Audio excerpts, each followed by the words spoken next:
Zdaj pa vabim gospo Gordano Kalan-Živčec. Je specialistka medicine, specializirala je iz urgentne medicine in medicine družinske medicine in ima tudi doktorat na področju medicine. Imela zelo uspešno kariero in je tudi ustanovila in soustanovila podjetje Gaia Cell in Medical Center Kristal. Tako da sem zelo vesel, zdaj pa še iz zdravniške plati slišimo to zgodbo. Torej, hvala za vaš čas, ki ste ga namenili današnji prireditvi oziroma današnjemu dogodku. Lepo pozdravljeni tudi vsi, ki ste online. Hvala organizatorjem za organizacijo tega dogodka, pa seveda tudi, da ste me povabili. In danes sem tukaj v dveh vlogah, sem kot zdravnica, sem pa tudi kot podjetnica in me tega ni sram. Sem pa tudi dvoživka, torej delam v zasebnem sektorju in v javnem sektorju. Sem pa ponosna, da sem dvoživka, ker dvoživke smo prinesle evolucijo.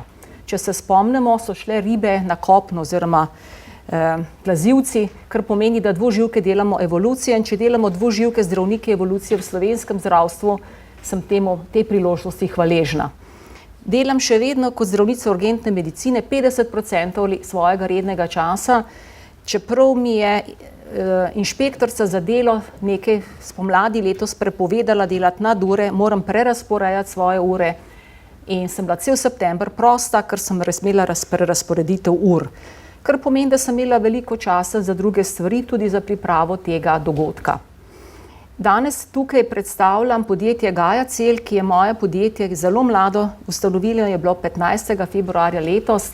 V zadnjem tednu smo imeli veliko pozornost medijev, upam, da ste kaj lepega slišali, upam samo to, da tisti, ki imate shranjene vzorce pri nas v Trzinu, so varni, v prihodnjih dneh vas bomo seznanili, kako lahko komuniciramo zakonito in pravilno.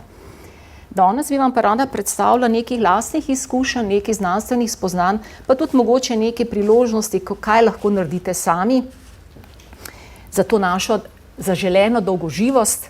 Predvsem zato, ker to izvajam vrsto let že sama, raziskujem, pa tudi moji pacienti, ki so deležni te podpore z moje strani, so za njo hvaležni in se tudi radi kaj pohvalijo, da imajo pač boljšo kvaliteto življenja. Jaz sem stara 63 let, pa delam urgenco. What I do, I preach, and what I preach, I believe in.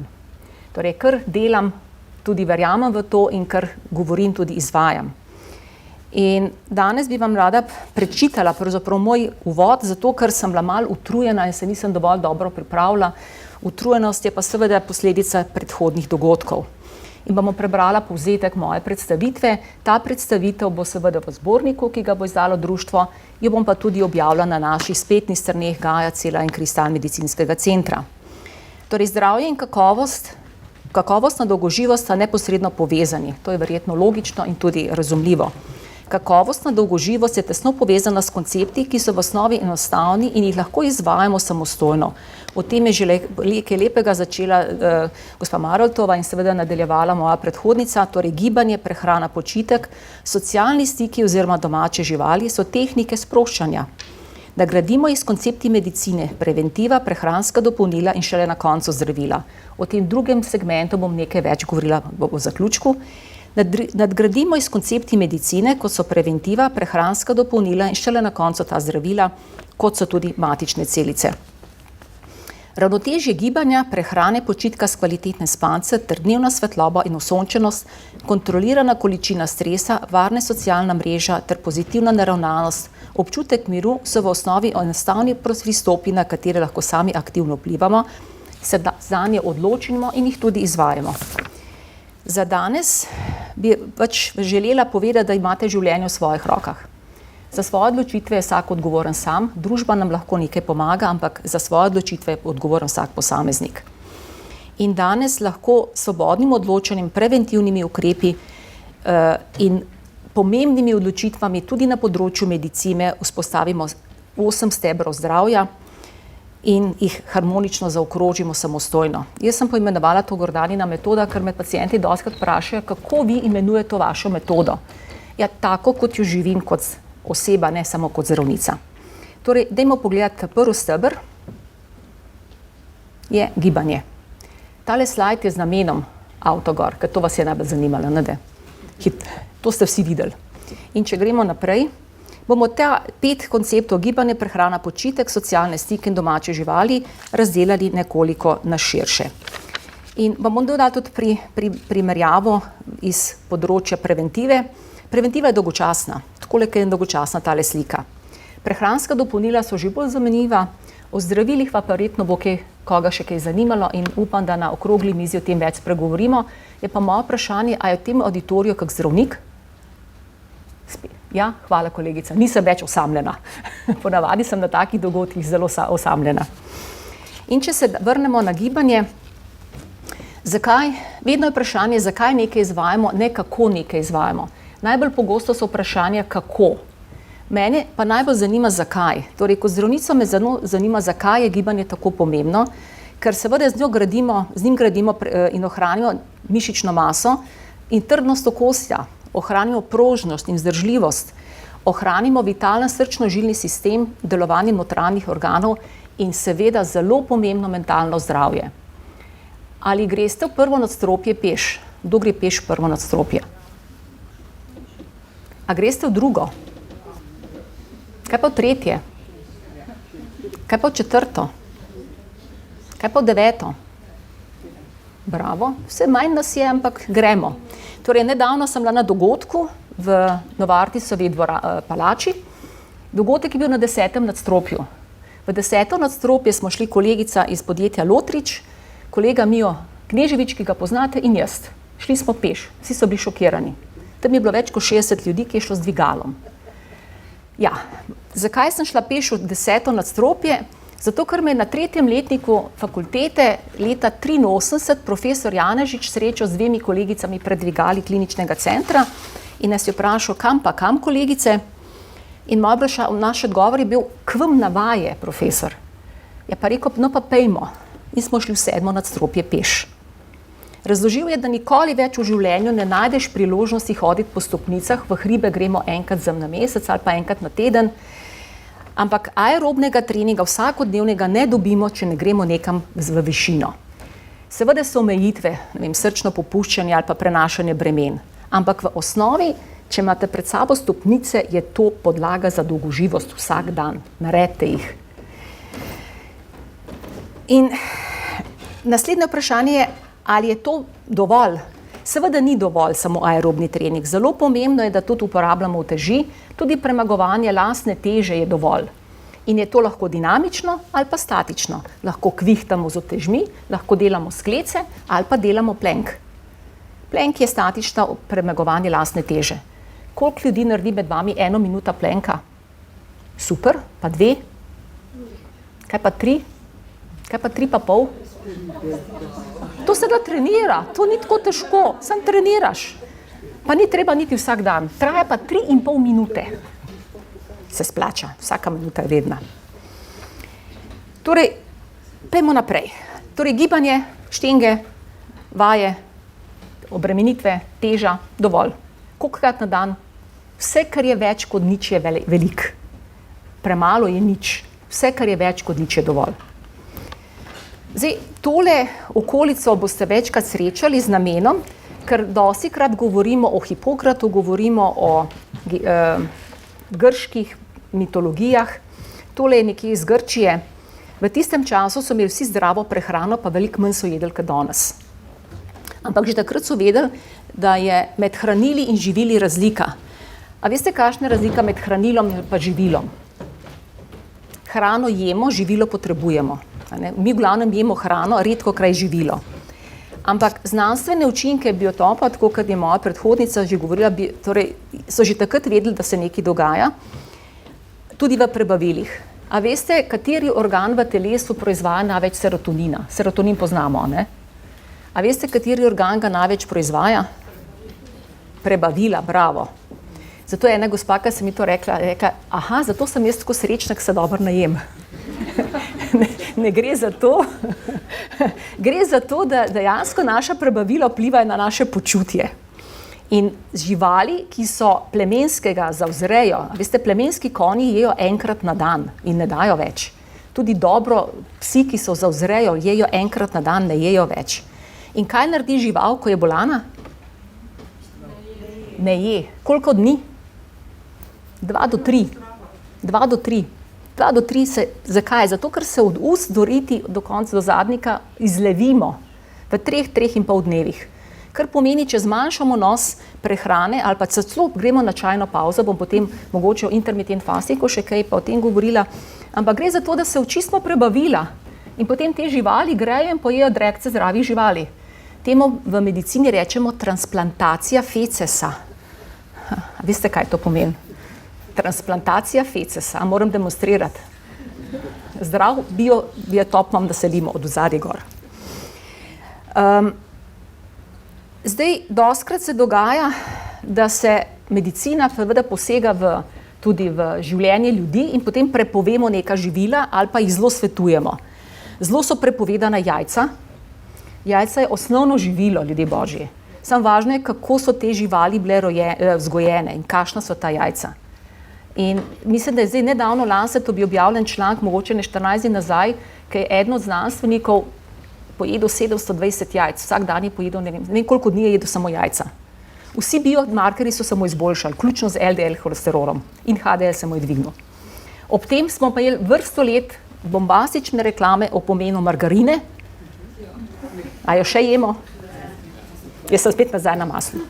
Ampak vem, kje so hodile te živali, vem, kdo je te živali hranil, seveda prosta reja, zunanja reja in Slovenija ima neverjetno dobro priložnost še vedno lokalno pridelane hrane.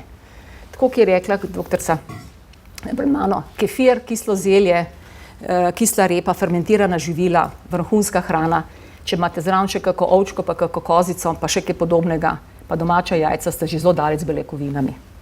Seveda tudi domače pridelana zelenjava in v novem prispevku boste lahko še kaj prebrali, kak dober nasvet. Mogoče tukaj samo še en kratek opomnik, pijemo malo vode, veliko premalo.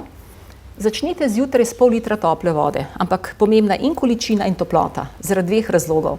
Za količino te vode boste izprali iz želodca kislino, ki se po noči izloča v želodec in povzroča tudi jutranjo zgago lahko.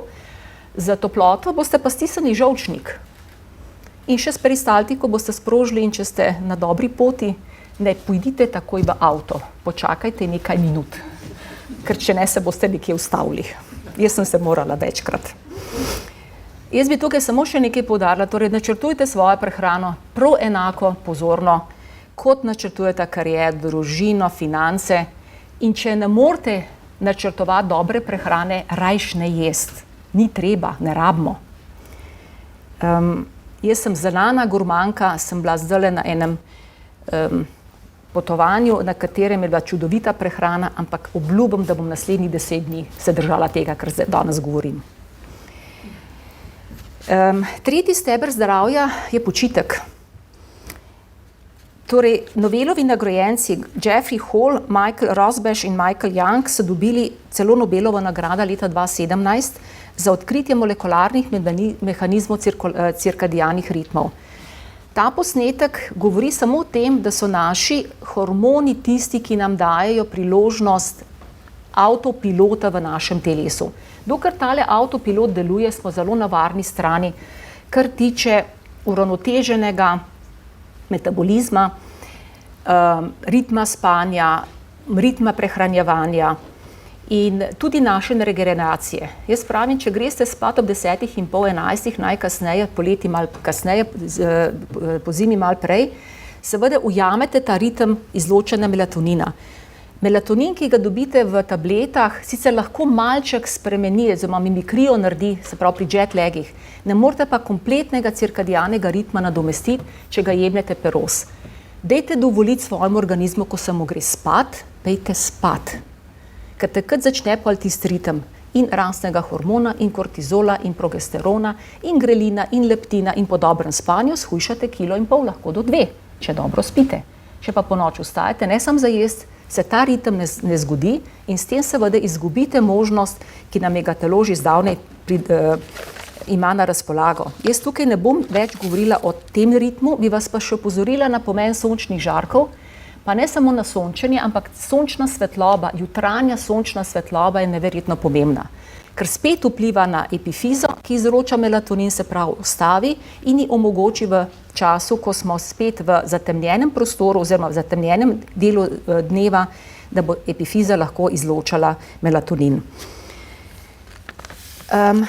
Zakaj o tem govorim? Ker posledice tega so, da se naš nivo kortizola ne normalizira. Mi kortizol rabimo vsak dan, vsako minuto svojega življenja rabimo kortizol. Če se pa srednja vrednost kortizola nepravilno giba, se pravi ne ostane, se ne zniža in se ponovno ne dvigne, imamo potem posledice kroničnega stresa, kronične izčrpanosti. A veste, iz česa delamo adrenalin? Iz kortizola. Torej, kortizol je tudi predfaktor, predstopna izločanja adrenalina.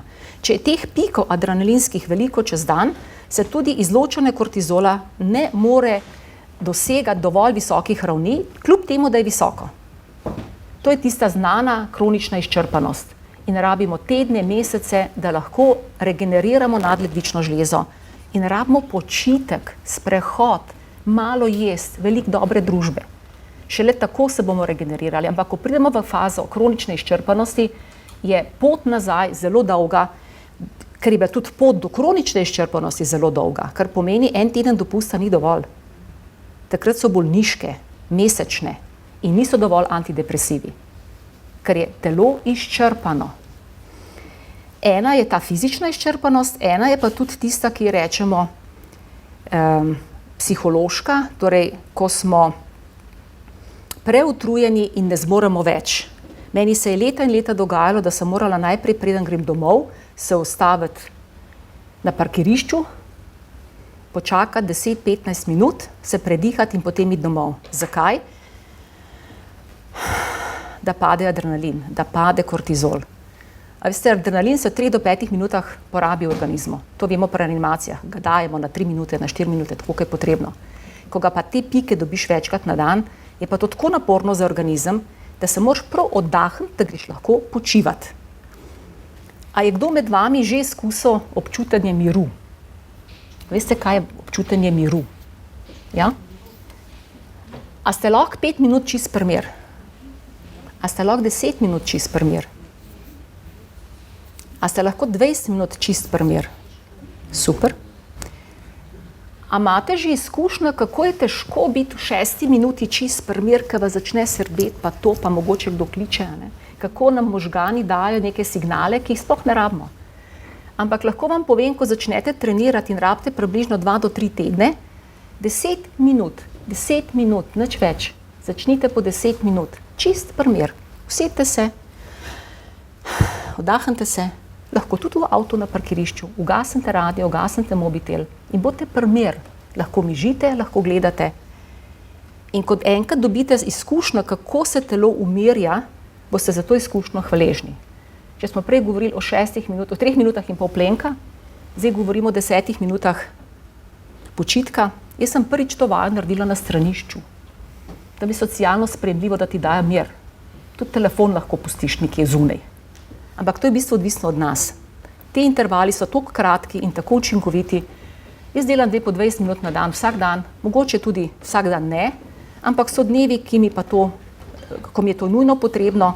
In recimo po reanimaciji moji sodelavci vejo, rečem time out, če bi lih urgenca, pustite mi 20 minut, zato da naredim autogeni trening. V bistvu sem čist pri miru, samo to gre. Mimogrede, to je tako močno orodje, da je Mahatma Gandhi je bil znan po tem, da je enkrat mesečno delal 24-urno. A je to meditacija, a je to počitek, a je to, ne vem, autogeni trening. V glavnem, v teh 24 urah si je tako zbistril možgane, da je premagal angleški imperij. Tako da mir je dobra vaja. Kaj je skupno tem ljudem na tem posnetku? Vsi imajo nekaj skupnega. Prišli so pogledati ruševine nekega, mislim, da je to Efes. Veste, tle je bilo veliko ljudi pa dežvalje, kar pomeni, da se je izbrala gručast ljudi, ki imajo skupne interese.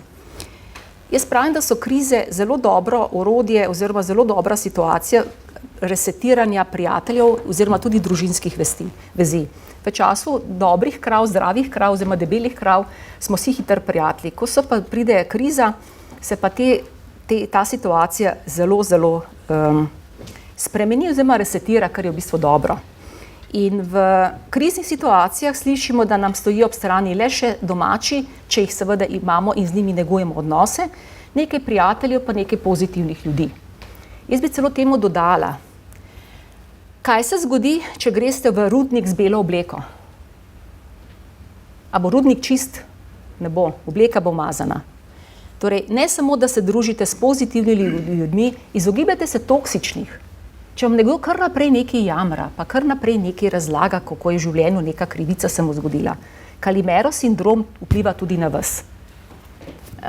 Mene vedno vpraša, kako lahko ohranim to brezpogojno pozitiven kozarc. Taka je bila moja mama in sem ji hvaležna za to življenjsko izkušnjo.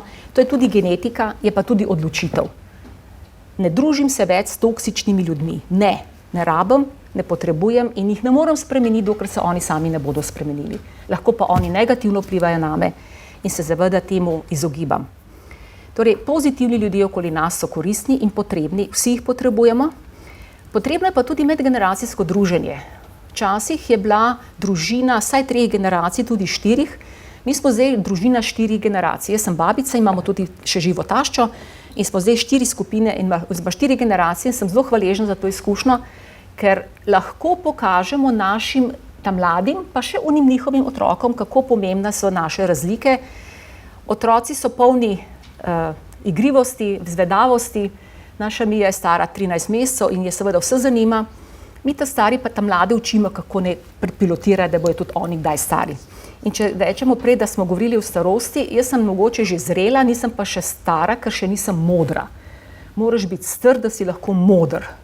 In se veselim, da bom enkrat stara, upam, tam čez 100 let. Bi pa še nekaj spomnila, brezpogojna ljubezen hišnih ljubljenčkov. A imate muco? A imate psa?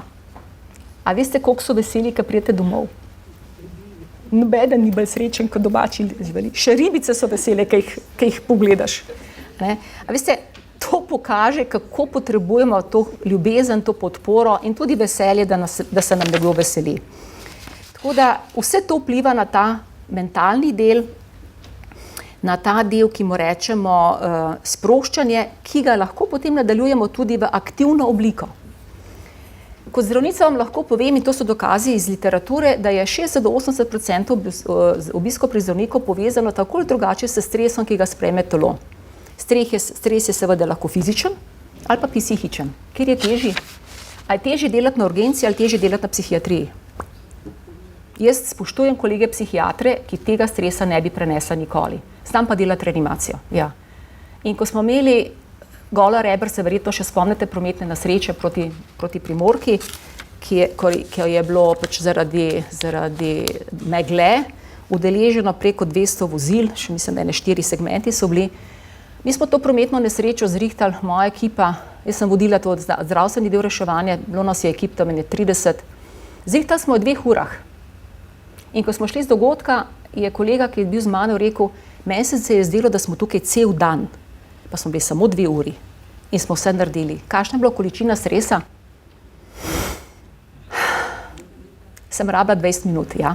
In sem se šla tuširati, pa jest sem šla, ker sem bila tako lačna, ker se je ves adrenalin, pa ves kortizol verjetno v mojem telesu porabil in sem rabila hrano. Ne hranila, živila sem rabila hrano. In ko je telo tudi zaradi psihičnega ali fizičnega stresa tako izčrpano, to čuti kot brezup. A ste kdaj videli srečnega maratonca? Ja, na cilju, ki pa teče, so pa zelo utrujeni. In jaz tega ne bi zaznala, ampak me en kolega opozoril, rekel, ni moje hiše tečejo maratonci zdajle, ampak niti en ni nasmejan.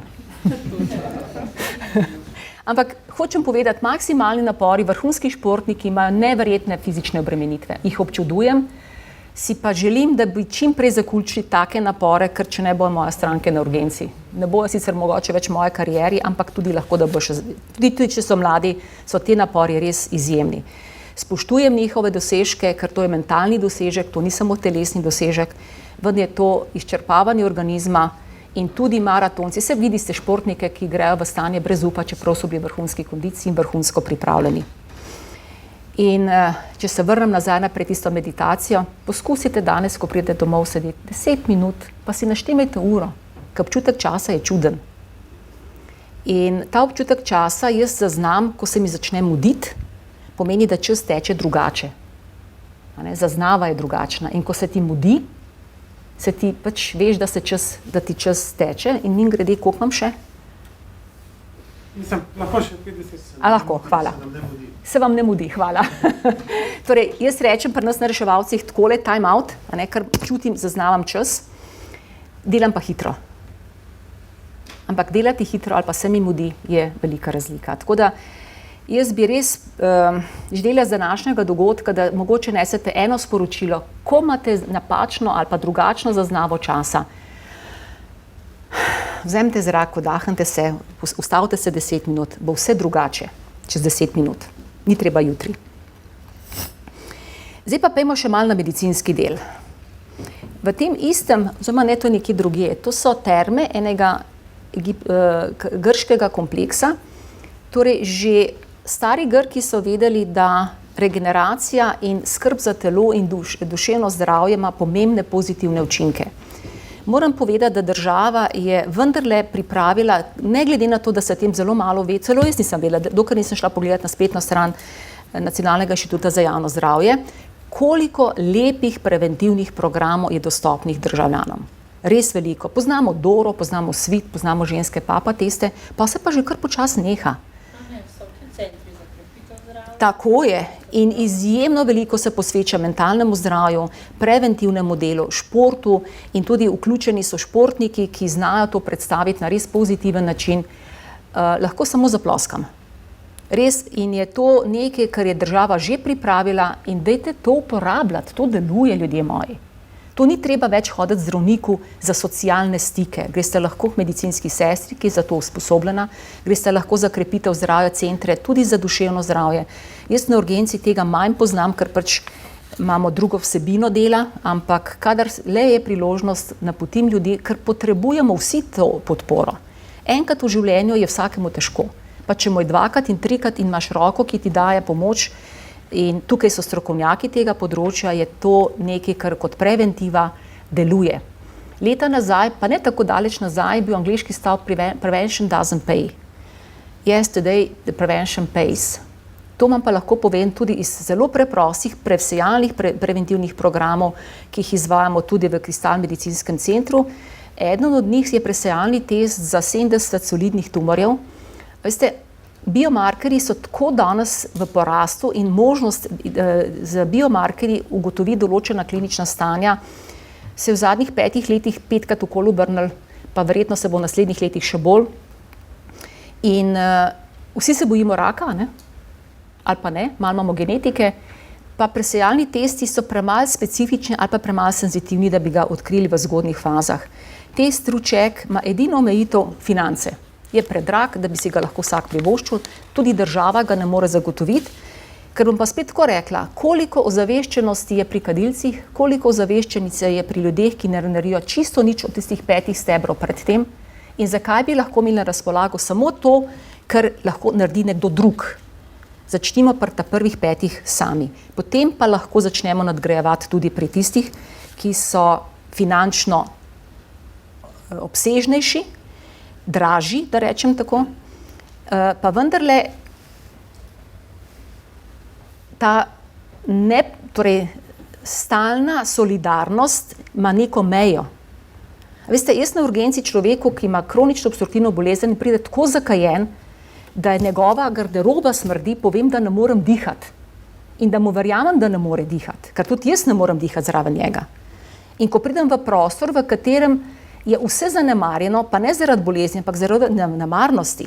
To ni moja odgovornost, je odločitev človeka, ki v takem okolju živi. In današnja družba ima možnosti pomagati ljudem. So ljudje v velikih stiskah in so potrebni pomoči, ampak začnimo vsak s sabo.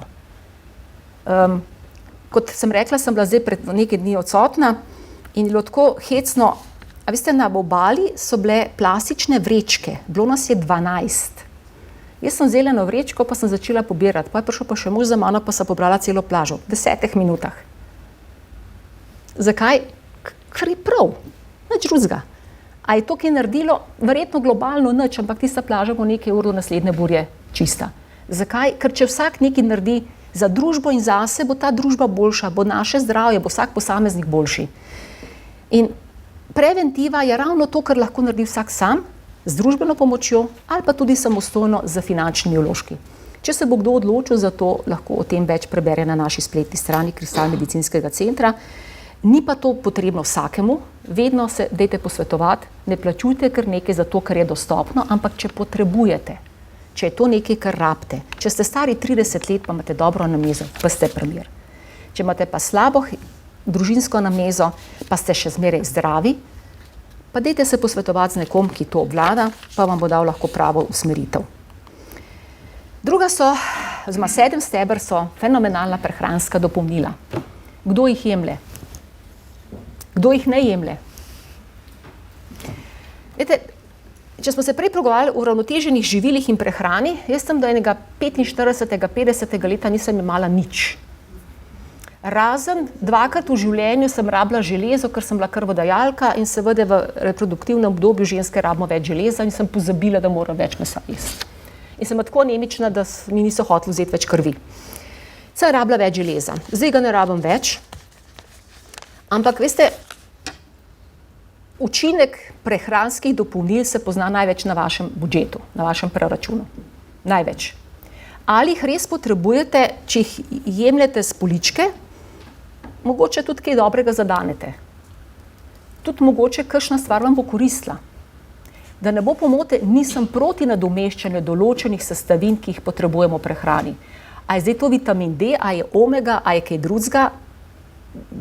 Dejte to delati z razumom in s pametjo. Tudi dejte ugotoviti, a sploh kaj rabite. Veliki večini ne rabimo nič. Jaz sem pa povem iskreno, da zdaj pri svojih 63, 64 že skoraj enkrat na leto naredim eno kuro. Zakaj? Zato, ker se mi ne da kar naprej nekaj meriti, pa kar naprej nekaj spremljati. Ampak se čutimo, kdaj smo utrujeni, se čutimo, kdaj kaj rabimo. Posvetujte se strokovnjakom, ne kupujte kar se vprek. Dajte si raje en dopust prvošte za ta denar. Nisem proti prehranskim dopolnilom, ampak mislim, da imajo preveliko medijsko pozornost in če greste gledati, kakšno imajo finančno učinkovitost, boste sam ploskali. Torej, če povzamem, prehranska dopolnila ne nadomestijo prvih 5 stebrov zdravja, za katere lahko vplivamo sami. Telomere in telomeraze. Ena redkih žensk, ki je dobila Nobelovo nagrado, Elizabeta Blackburn, mislim, da je bilo to leta 2007, je dobila ravno Nobelovo nagrado, ker je odkrila telomerazo. Veste, dolžina telomeraze je dinamičen proces, odvisno v presečnem obdobju, kdaj jo merite. Jaz sem jo merila pred nekaj leti, sem bila stara 47 let. Je pa res, da sem predtem izvajala intermittent fasting, tako da če odgovorim na prejšnjo vprašanje, jaz sem še zmeraj na 6-18, dokazi pa so, da tako kot je rekla gospod doktor, je vnos kalorij, torej zmanjšan vnos kalorij bolj pomemben kot intermittent fasting. Z mojega vidika, pa tudi izkušnja, ki jo imam, mi je pa postenje pomembno ne samo zaradi vnosa kalorij, ampak zaradi bistrosti možgan. Ko ste lačni 24 ur, ste samo na vodi ali pa tudi kavi, tudi zeleni čaj je v redu, se vam zbistrijo možgani. In ko imam kak zelo resen problem za razrešiti, grem na 36 ur. Fenomenalna izkušnja. Tam pri 12-14 urah je malo težko, pol ta drugič je malo težko tam pri 20, pri 36 urah greš pa kar naprej. In če se pogovarjamo o autofagocitozi, jih rabimo vsaj 72. Tako da to so dokazi, to so številke, ki delujejo. Takrat se začnejo procesi v organizmu, ki začnejo sprožati naše lastne mehanizme. Torej, a je biti dobro zlačen? Ja. Mislim, da je celo Nikola Tesla prakticiral ta koncept. On je bil zelo asketski in kadar je imel neke zelo zapletene stvari, ni jedel. Tako kot žvaline jejo 3 dni. Probajte. Meni deluje, mogoče bo tudi vam. Moji pacienti, tisti, ki so me prosili za Ozempik, sem jim rekla, ne, pejte na intermittent fasting, dajte manj jesti, pa bo tako učinkovito, ker po Ozempiku to je zdravilo, to ni nekaj za hujšati, to je za bolnike. Če se vrnemo še na metilacijo, verjetno med nami ni nikogar, ki ni prebral knjige Lifespan Davida Sinclaira. Verjetno ste jo vsi. Tam zelo veliko govori, zelo malo o telomerah, veliko o metilacijah. Oziroma, še tole bi rekla o telomerah. Pred leti so poslali enojačna dvojčka, enega v vesolje, enega so imeli na Zemlji in so imeli telomere, preden so šli v vesolje, pa tismo, ki je bil tle, kjer so se skrajšale telomere. Tismo, ki je bil na Zemlji ali tismo, ki je bil v vesolju? Ne, tudi jaz sem mislila, ne. Zanimivo je, tismo, ki je bil v vesolju, so se podaljšale. In ko je prišel nazaj, 3 meseci so bile enake kot pri njegovem bratu dvojčku. Ni moje področje, so pa meritve. Zanimiva meritev. In če govorimo o metilaciji, v bistvu metilacija je oblika, ki jo rabimo, ker to je nekaj, kar utiša naše gene, jo potrebujemo, metilirani so naši kromosomi in so metilirani na način, da se lahko reproduciramo. In s to metilacijo praktično utišamo gene, ki jih potrebujemo, ali pa jih zmanjšujemo na način, da se bojo, kar je neugodno, da se bojo lahko, torej, da bomo lahko prebrali njihov zapis. Letos poleti sem bila na enem dogodku, na katerem je bil udeleženec Greg Semenza in profesor Roberts, verjetno tisti, ki ste študira biokemijo, ste njegove knjige brali. To so ljudje, ki veliko o tem področju vejo, je pa metilacija nekaj, kar je povzročena tudi z sladkorji. Kadar imamo sladkorno bolezen, imamo zelo metilirane gene.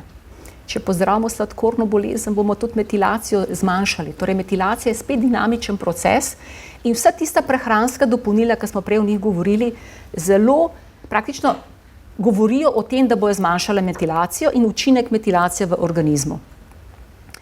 Potem so pa še sirtuini. To so pa družina signalnih proteinov, ki jih imajo praktično vsi živi organizmi, 1 do 7, mislim, da je rekel Sinclair, ampak jih potrebujemo zato, da celica komunicira z svojim genomom. In njihova odpiranje oziroma zapiranje je spet odvisno od unih 5 stebrov zdravja. Če gremo pod hladno vodo, se sproži sirtuin, če smo lačni, se sproži sirtuin. Če imamo intermittent fasting, se sproži eden od sirtuinov, odklapljanje. In še kronološka in biološka starost, danes smo o njej veliko govorili, pomembna je na dan meritve. In tisti dan, ko jo merimo, seveda je taka. Čez 3 dni lahko bo manjša, lahko bo večja. Tukaj sem ta posnetek dala z namenom, ker sem bila spet na tem dogodku edini zdravnik. In vesela sem, da bomo imeli sodelovanje tudi pri vašem združenju biologov in farmacevtov ter zdravnikov, da bomo omogočili prenos novih spoznanj v klinično medicino. In če vrnem samo še na mezenhimske celice. O mezenhimskih celicah stromalnih, ne govorim o krvotvornih, ampak o stromalnih, je največ povedanega na naši spletni strani. Tako da vas vljudno vabim, samo napišete Gajci.net, pa boste gor, ker karkoli bom tukaj povedala, bo premalo. Veliko, veliko premalo. Moja izkušnja je s koleni, juni letos, moja kolena so 40 let stara zdaj. Sem zelo zadovoljna. Začetka nisem bila, zdaj pa sem. Niso bile moje, so bile donorske, te, ki so jo vzgojili Gajacelu. Zdaj lahko rečete, da je to propaganda. Ne, to je moja izkušnja. Imamo pa tudi izkušnjo v Kristalu z sistemskim zdravljenjem, ki ga izvajam jaz, za kar imam tudi dovoljenje Javne agencije za zdravila. In se zahvaljujem za priložnost, da sem imela možnost v klinično prakso prenesti nekaj nova spoznanja iz raziskav neposredno v klinično prakso. In moji sodelavci v Gajacelu, ki pridejo k nam na Kristal, ki prenesejo celice, so zelo hvaležni za možnost, da vidijo, da to njihovo delo ima klinične rezultate in klinične učinke. Jaz se vam pa zahvaljujem, da ste z menoj ostali do tukaj in hvala. Kasneje pa za vprašanje mogoče na okrogli mizi. Hvala.